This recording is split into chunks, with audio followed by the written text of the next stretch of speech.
Hey guys, welcome back to another video today. So what I'm going to be showing you is, or actually talking about, is partner trapping. So whether you're thinking about doing it with a friend, family member, or something like that, this is a great little how-to for it, so you don't end up actually getting on each other's nerves and not getting everything done that you're wanting to.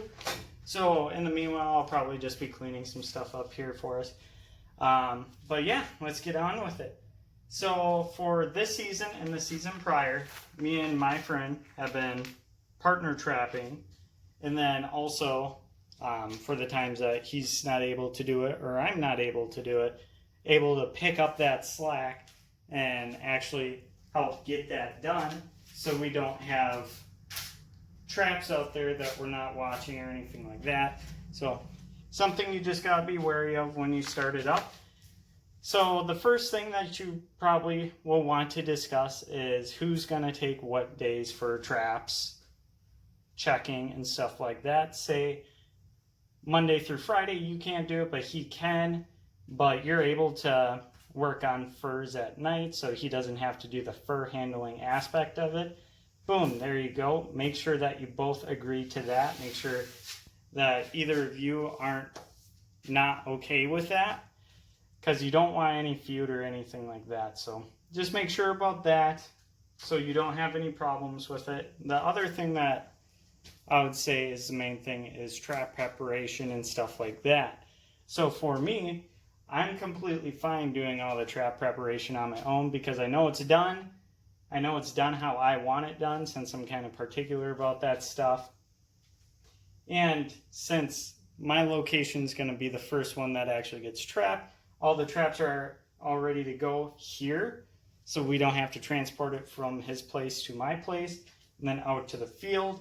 So it just makes everything easier for us, and I have a nice large space to actually prepare the trap, so really good for me. Make sure that's okay for you guys, whether you're trapping with one other, two other, three other people, whatever you're kind of planning on doing.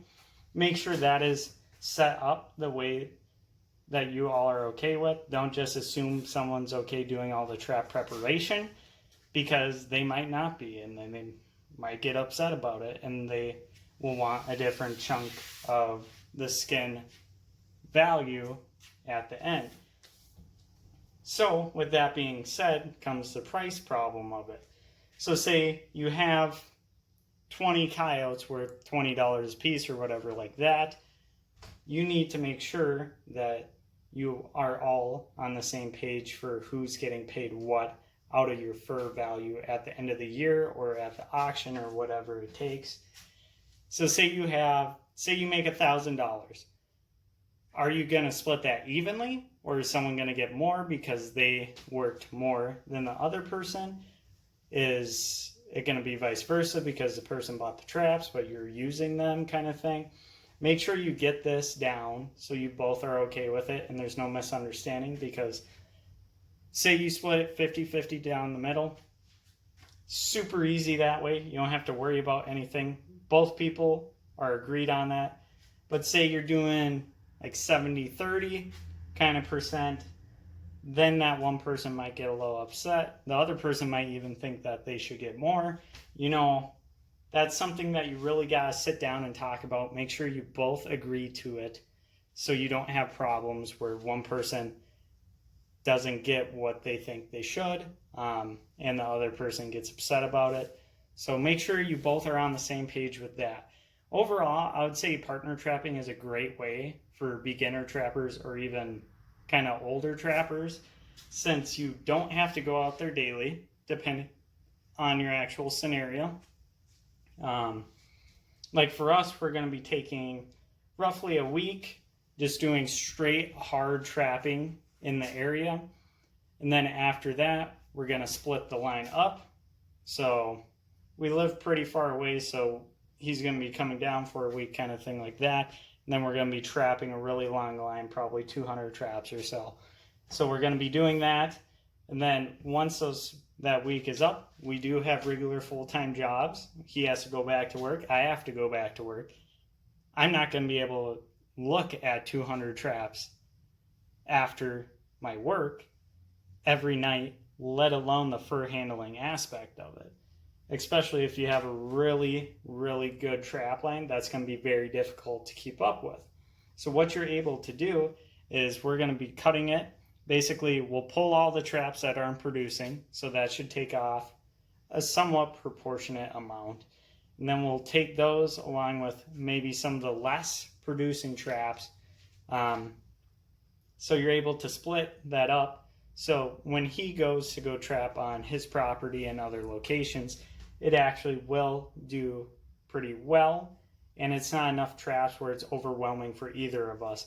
So say you get home at 6, you're out there, you're checking traps until 8 or 9, and then you're able to come home and you're able to do the fur handling aspect of it, say 9 to 10, and then you probably have a couple furs left over, but it's okay because where we live, super cold out, they'll freeze up, so you're able to kind of work that at your leisure. Say you even freeze them for a couple days until the weekend, and then you have enough time where you're able to put up all those furs.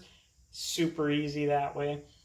That's probably what I'll be doing, since it'll probably take enough time just running my line when it's just me to get that part covered.